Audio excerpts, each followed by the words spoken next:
Face pack YouTube channel வியூவர்ஸ்க்கு வணக்கம். நான் beauty therapist Vasundhara. CTM அப்படின்றத நீங்கள் கேள்விப்பட்டிருப்பீங்க. அதாவது கிளென்சர், டோனர், மாய்ஸ்சரைசர் அப்படின்றது. அதாவது எதை வச்சு நம்ம துடைக்கணும், எதை வச்சு நம்ம டோன் பண்ணணும், இல்லை எதை வச்சு ஊட்டச்சத்து கொடுக்கணும் அப்படின்றதான் அது. ஸோ நம்ம ப்ராடக்ட்ஸில் வந்து இந்த கிளென்சர், டோனர், மாய்ஸ்சரைசர் அப்படின்றது ரொம்ப முக்கியமானது. ஆனால் நிறைய பேருக்கு இது கிடைக்க மாட்டேன்றது, ஒரு எங்கே வாங்கணும்னு தெரியல, ஆர் அவங்களுக்கு வந்து ஹெர்பலாக யூஸ் பண்ணணும் அப்படின்னு ரொம்ப ஆசையாக இருக்குது. ஏதாவது கெமிக்கல்ஸ் போடுறதுக்கு பயமாக இருக்குது. ஸோ ஹெர்பலாக எப்படி இந்த CT, ஸ்க்ரப், மாய்ஸ்சரைசர் எல்லாத்தையும் செய்யலாம் அப்படின்றத இப்போ நம்ம பார்க்க போகிறோம். ஃபஸ்ட்டு ஸ்டெப் என்ன அப்படின்னா கிளென்சருக்கு பதிலாக நம்ம என்ன யூஸ் பண்ணலான்னா உருளைக்கிழங்கு வந்து நல்லா க்ளீன் பண்ணிவிடுங்க. க்ளீன் பண்ணிவிட்டு இந்த மேல் தோலை சீவ வேண்டாம், சீவாமல் அதை நல்லா அப்படியே துருவிட்டு புழிஞ்சிங்கன்னா இந்த மாதிரி ஜூஸ் கிடைக்கும். ஸோ அந்த உருளைக்கிழங்கு ஜூஸை வச்சு உங்கள் ஃபேஸை கிளென்ஸ் பண்ணால் அவ்வளோ பிரைட்டாக இருக்கும். ஸோ ஃபஸ்ட்டு ஸ்டெப் வந்து உருளைக்கிழங்குடைய சாறு, அதை தான் நம்ம ஒரு கிளென்சராக பயன்படுத்தலாம். ஸோ இதில் ஒரு சின்ன பிட்டு காட்டனை டிப் பண்ணி ஃபுல் ஃபேஸ்லேயும் நல்லா பேட் பண்ணிக்கோங்க. பேட் பண்ணிவிட்டு ஒரு 5 நிமிஷம் அப்படியே விட்டுட்டு அதுக்கப்புறம் ஒரு சாஃப்ட் காட்டன் கிளாத்தால் தொடச்சிங்கன்னா சின்ன டஸ்ட்டு, டர்ட் எல்லாமே கம்ப்ளீட்டாக வந்துடும். அதுவே ஒரு பிரைட்னஸ்ஸை கொடுக்கும். அதுதான் ஃபஸ்ட் ஸ்டெப். செகண்ட் ஸ்டெப் வந்து டோனருக்கு வீட்டில் நமக்கு டெய்லி வாங்கக்கூடிய ரோஜா இதழ்கள் தான் ரொம்ப தேவை. அதை நீங்கள் ஒரு கப் ஹாட் வாட்டரில் போட்டுருங்க. நல்லா கொதிக்கிற தண்ணியில் போட்டு உடனே மூடி வச்சுருங்க. அதோடைய ஃப்யூம்ஸ் எல்லாம் வெளியில் எஸ்கேப் ஆகக்கூடாது. ஸோ அப்படியே மூடி வச்சுட்டு ஒரு மணி நேரத்துக்கு அப்புறம் அதை ஃபில்டர் பண்ணி எடுத்து பாருங்கள். அது கூல் டவுன் ஆகும், ரொம்ப நல்லாயிருக்கும். அது இன்னும் நல்லா இருக்கணும் அப்படின்றதுக்காக ரோஸ் ஆயில் இருக்குது, அதுலேருந்து 1-2 சொட்டுகள் அதில் சேர்த்துக்கலாம். அதை வச்சு உங்கள் ஃபேஸில் பேட் பண்ணிங்கன்னா ரொம்ப நல்லாயிருக்கும். எக்ஸலண்ட்டான ஸ்கின் டானிக். கூடவே அதில் 2 சொட்டு ரோஸ் ஆயிலும் நான் ஆட் பண்ணிக்கிறேன்.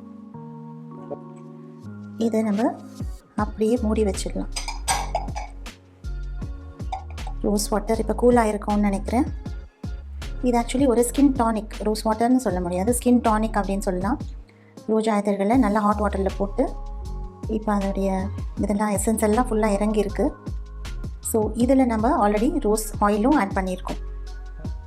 இதை கூட நம்ம ஒரு சின்ன பிட் ஆஃப் காட்டன் எடுத்துக்கலாம். இதில் டிப் பண்ணிவிட்டு நம்ம கைக்கு யூஸ் பண்ணிக்கலாம். கையில் இப்போ நான் யூஸ் பண்ணுறேன், ஃபேஸில் நீங்கள் யூஸ் பண்ணலாம். இந்த மாதிரி டேப் பண்ணிக்கோங்க. சர்ம துவாரமெல்லாம் டைட்டாகும், நல்லா பிரைட்டாகவும் இருக்கும். 3வது ஸ்டெப் ஸ்க்ரப் எப்படி பண்ணலாம் அப்படின்னா, ஆப்பிள் ரொம்ப நல்லது.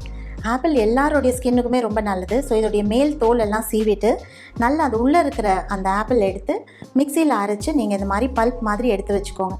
இதில் சேர்க்க போகிறது சுகர். ஸோ இந்த ஆப்பிளும் சுகரும் சேர்த்து நீங்கள் உங்கள் ஃபேஸ்க்கு ஸ்க்ரப் பண்ணிக்கலாம், கழுத்துக்கு யூஸ் பண்ணலாம், உடம்புக்கு கூட யூஸ் பண்ணலாம். கொஞ்சம் நேரம் அப்ளை பண்ணிவிட்டு லைட்டாக இந்த மாதிரி ரவுண்டாக தேய்ச்சிட்டு வாஷ் பண்ணிங்கன்னா புது பொலிவோடு இருக்கும், ரொம்ப நல்லாயிருக்கும். ஆப்பிள் அண்ட் சுகர் ஸ்க்ரப், அது வந்து 3வது ஸ்டெப்பாக யூஸ் பண்ணலாம். ஆப்பிள்லேருந்து துருவல் நான் எடுத்து வச்சுருக்கேன். இது வந்து ஸ்க்ரப்புக்கு ரொம்ப நல்லது. ஸோ ஃபேஸ், நெக் எல்லாத்துக்கும் யூஸ் பண்ணலாம். 1 டீஸ்பூன் அளவு. அதே மாதிரி சுகர் 1 டீஸ்பூன் அளவு. இதை எடுத்து ஃபுல் ஃபேஸ்லேயும் ஸ்க்ரப் பண்ணலாம். ஃபேஸ் அண்ட் நெக் ரொம்ப கூலிங்காக இருக்கும், ரொம்ப நல்ல ஒரு ஸ்க்ரப். அப்படியே நம்ம ஸ்கின் மேலே அந்த சுகர் மெல்ட் ஆகும்பொழுது ஸ்கின்னில் இருக்கிற கருமை எல்லாம் போயிடும். ஸ்கின் ரொம்ப ஃப்ரெஷ்ஷாகவும் ரொம்ப நல்லாயிருக்கும் பார்க்குறதுக்கு. ஸோ இந்த மாதிரி ஒரு ஸ்க்ரப்பை எல்லா ஸ்கின் டைப்ஸ்க்கும் யூஸ் பண்ணிக்கலாம்.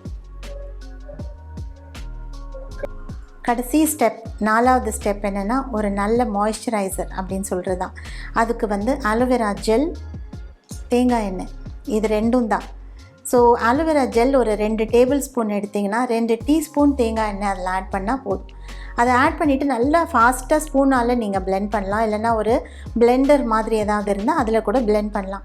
பிளெண்ட் பண்ணி பார்த்தீங்கன்னா ஒரு பியூட்டிஃபுல்லான மாய்ஸ்சரைசர் கிடைக்கும். அதை நீங்கள் யூஸ் பண்ணிக்கோங்க.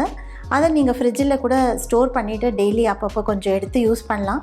2-3 நாள் நீங்கள் ஃப்ரிட்ஜில் இதெல்லாம் ஸ்டோர் பண்ணிக்கலாம். அப்பப்போ ஃப்ரெஷ்ஷாக செய்கிறது தான் ரொம்ப நல்லது. அதனால் ரொம்ப நாள் இதை ஸ்டோர் பண்ணி யூஸ் பண்ண வேண்டாம்.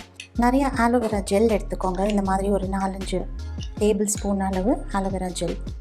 ஸோ ஒரு 4-5 டேபிள் ஸ்பூன் கத்தாழை ஜெல்லுக்கு ஒரு 2-3 டேபிள் ஸ்பூன் இந்த கோகனட் ஆயிலை நம்ம மிக்ஸ் பண்ணிக்கலாம்.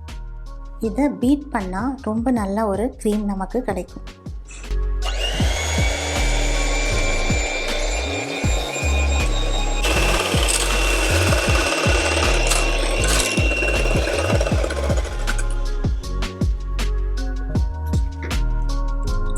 பார்த்தா உங்களுக்கு தெரியும் எவ்வளோ நல்லா இருக்குது. க்ரீமியான மாய்ஸ்சரைசர் நமக்கு கிடச்சிருக்கு. இது ஒரு க்ரீம்னு சொல்லலாம், இல்லைன்னா ஒரு மாய்ஸ்சரைசர் அப்படின்னு சொல்லலாம். கத்தாழை ஜெல் கூடவே கொஞ்சம் தேங்காய் எண்ணெய். ஸோ இதுதான் நமக்கு தேவையானது.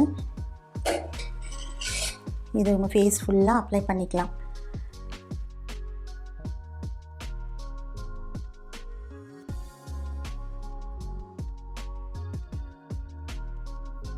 ரொம்ப இயற்கையான முறையில் எப்படி கிளென்சர், டோனர், ஸ்க்ரப், மாய்ஸ்சரைசர் இதெல்லாம் தயாரிக்கலாம் அப்படின்னு பார்த்தீங்க. எல்லாமே வீட்டில் இருக்கக்கூடிய பொருள்கள் தான். கண்டிப்பாக நீங்கள் செய்யுங்க, ட்ரை பண்ணி பாருங்கள். எப்படி இருக்குன்னு எங்களுக்கு சொல்லுங்கள். இந்த மாதிரி இன்ட்ரெஸ்டிங் வீடியோஸ், யூஸ்ஃபுல் வீடியோஸ் நீங்கள் பார்க்கணுன்னா சேஸ்பேக் யூடியூப் சேனலுக்கு சப்ஸ்கிரைப் பண்ணுங்கள், லைக் பண்ணுங்கள், உங்கள் ஃப்ரெண்ட்ஸோடு ஷேர் பண்ணுங்கள்.